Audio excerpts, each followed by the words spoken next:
Good morning mga ka-DI. Holiday ngayon mga ka-DI, Tuesday, araw ng Kagitingan. For today's video guys, may gagawin akong dito sa summer ko. Yan. Magpapalit ako ng brake shoe guys. Yan. Honda to, genuine parts, made in Indonesia guys. Genuine parts ng Honda brake shoe. Dahil yung brake shoe ko dyan matagal na yan, so papalitan natin guys. Yun ang gagawin ko ngayong umaga na to, para malapit na kasi to i-rehistro din ngayong May. So kailangan kong palitan muna yung pinaka brake shoe niya dito sa drum brake niya, para pagka i-rehistro ay i-test kasi yan kung maging matibay o malakas yung preno niya. So antabayan nyo guys at itong gagawin ko. So dito tayo guys, ito tatanggalin ko muna to. Ito yung mga tornilyo niyang tatanggalin. Saka ito, pag natanggal ko na tong exhaust niya, so ito yung gulong, tatanggalin ko ulit. May naman dyan, gagamit tayo ng power tools guys. Ayan, may mga tools naman tayo dito. Marami tayong magagamit. Yan. So yun guys, at ang mahirap lang dito yung dito na tornilyo sa babaw, itong sa tambutso na to, nandito sa ilalim mahirap dukutin, pero may pang duko tayo to guys, to yung ganito. So tune in lang kayo mga ka-DI at umpisahan ko na. So yun mga ka-DI, tatanggalin muna natin tong exhaust.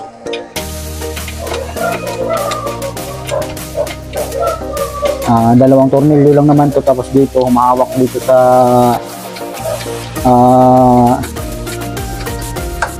pinaka mudguard nya. Tapos yung dito naman sa ilalim natanggal ko na guys. Ito yun, dalawang tornilyo yung nut na maliit.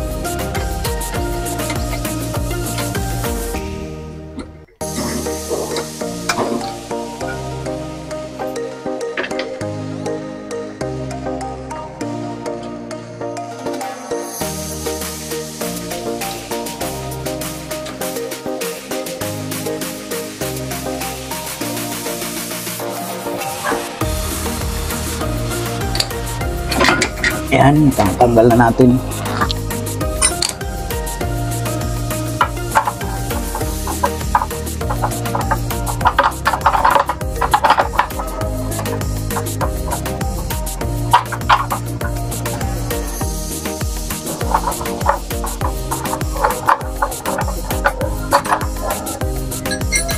So ganito lang guys, magtanggal nito. Yan. So tanggal na.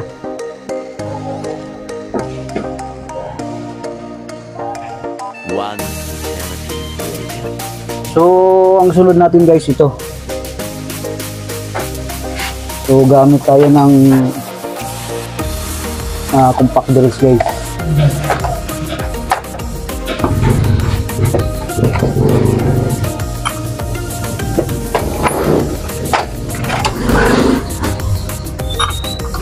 Yan. Gamitan natin yung compact drills.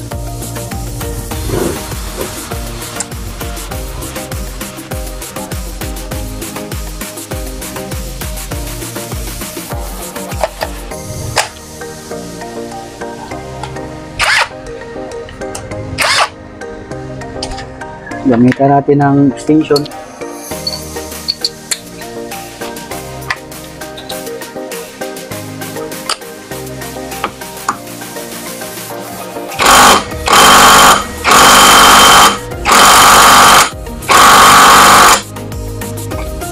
matigas.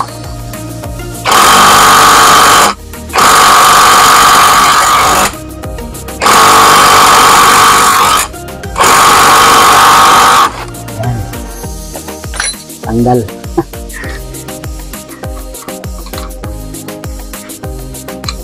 So, natanggal na natin guys.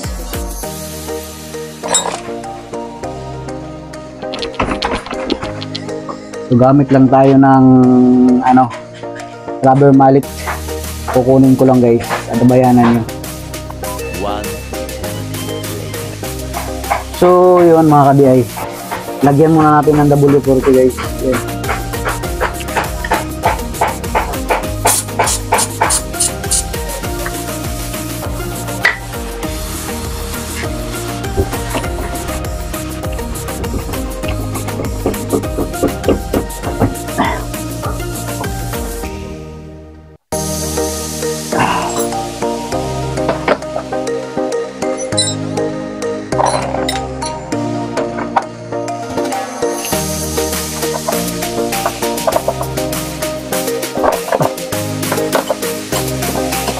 Tatanggalin lang natin yung tornilyo dito.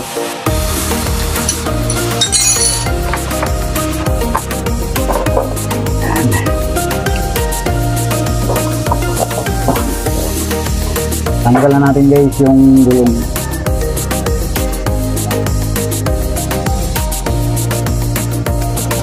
At kailangan lang natin mga ka-DI linisan. Yan o, sobra talagang dumi. Grabe ang alikabok. Kumbaga ano na siya, kailangan natin ng blower guys. So ang tabayanan na ninyo guys at tatanggalin ko yan. At ito yung ipapalit ko guys pag natanggal ko to.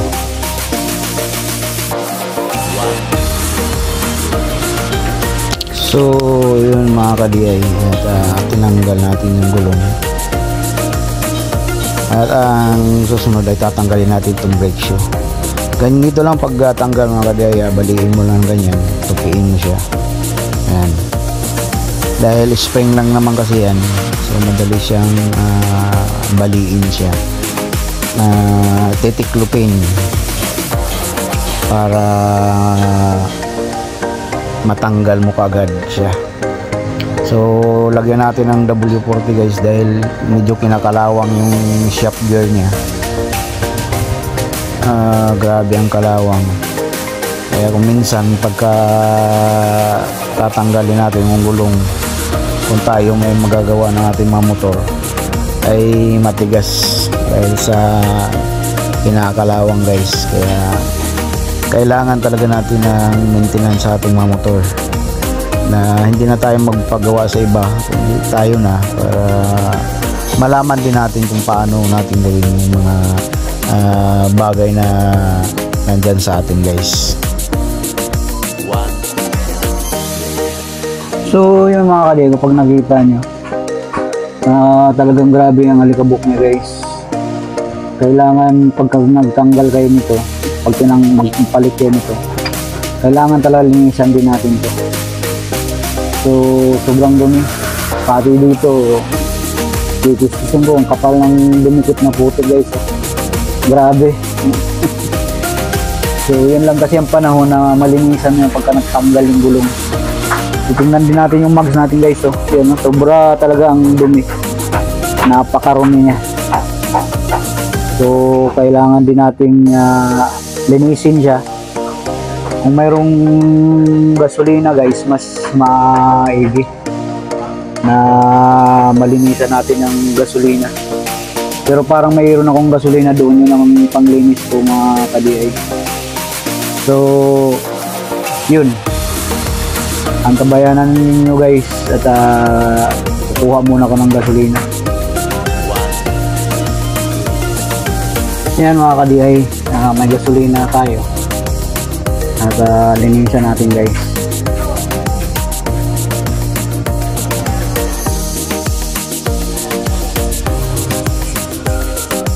Grabe talaga.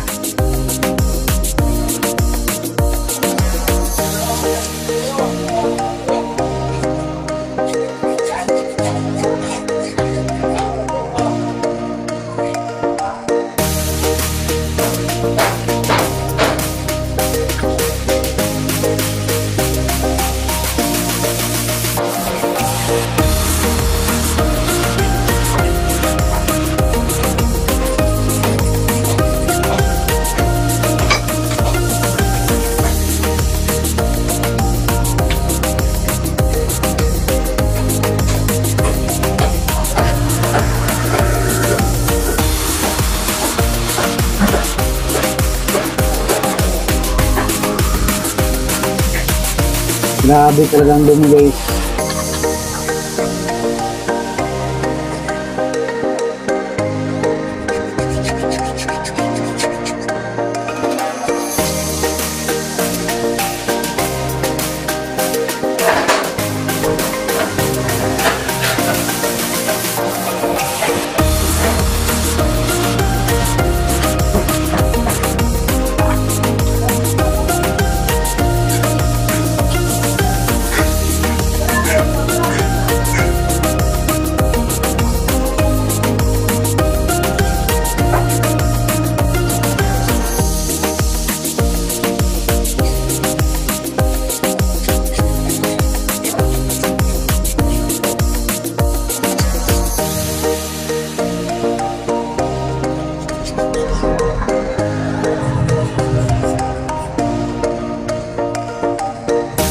Sobra talagang kapal ng ano, dumi.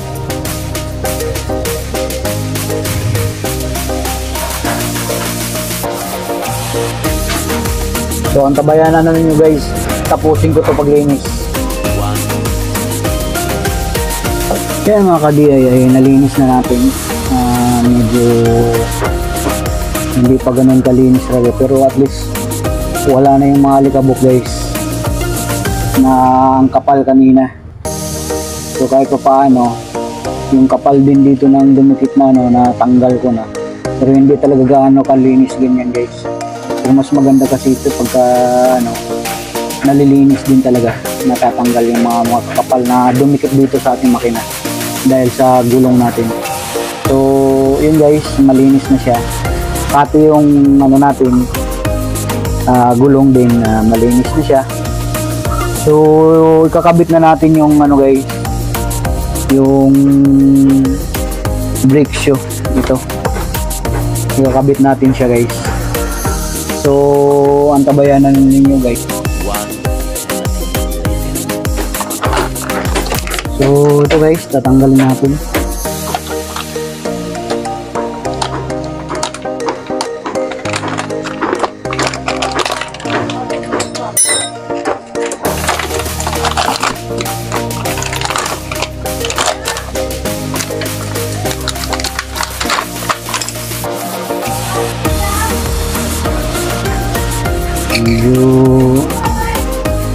Pero makapal pa itong isa, oh.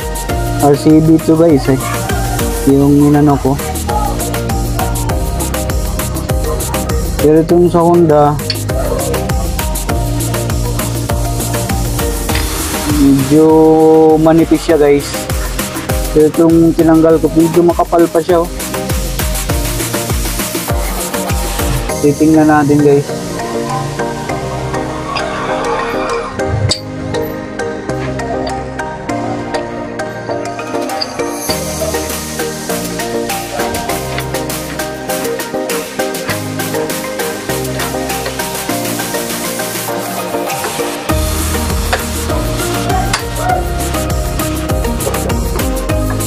So ganyan lang guys, magkabit. Kung makita niyo, babaliin lang to, tapos yan, iko-connect siya. Gaganyan, parang pagkakabit ganyan lang, gaganyan siya yan. Tapos pagka mapasok, tatayo lang siya ng paganyan. So ganun lang. Yan, ikabit na natin. So sasalpa ko na guys yung gulong.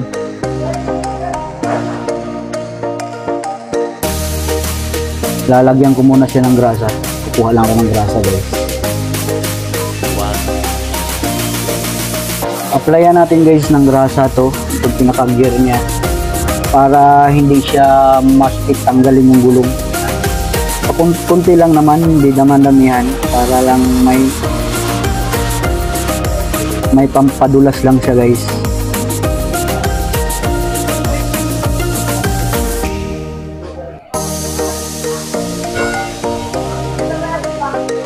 Huwag lang damihan, kunti lang. Basta lang maanuhan yung gear ng ano.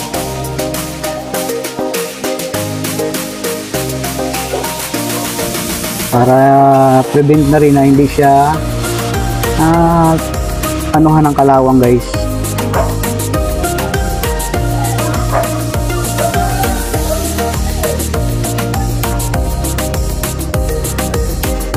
ganun lang guys, para kahit pa paano mayroon siyang pampadulas doon.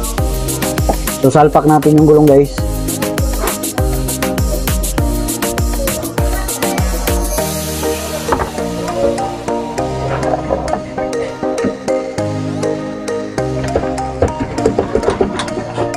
So ayun,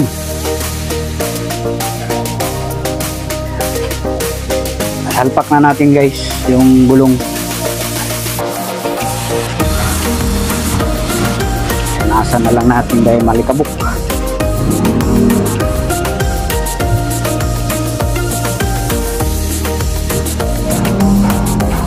Bago ko pa naman itong linis, pero medyo ano,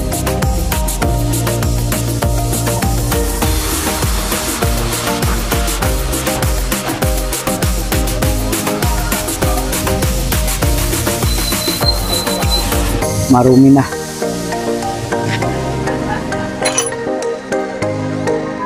So babalik natin yung nut guys.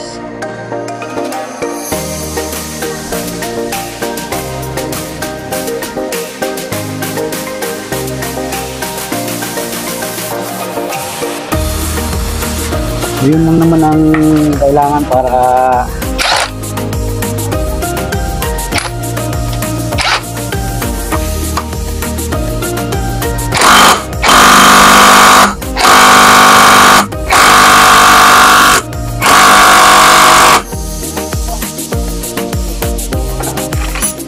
yan, okay na guys.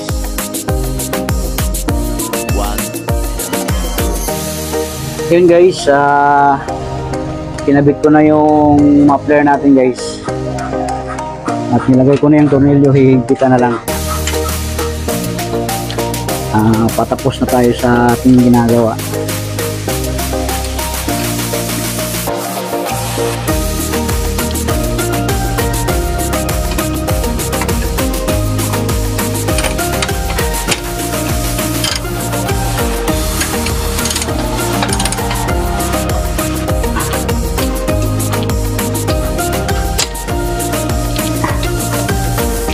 Konting higpit lang naman guys, huwag masyadong mas higpit talaga. Pag maramdaman mo na kumukontra na, yun, pwede na yan.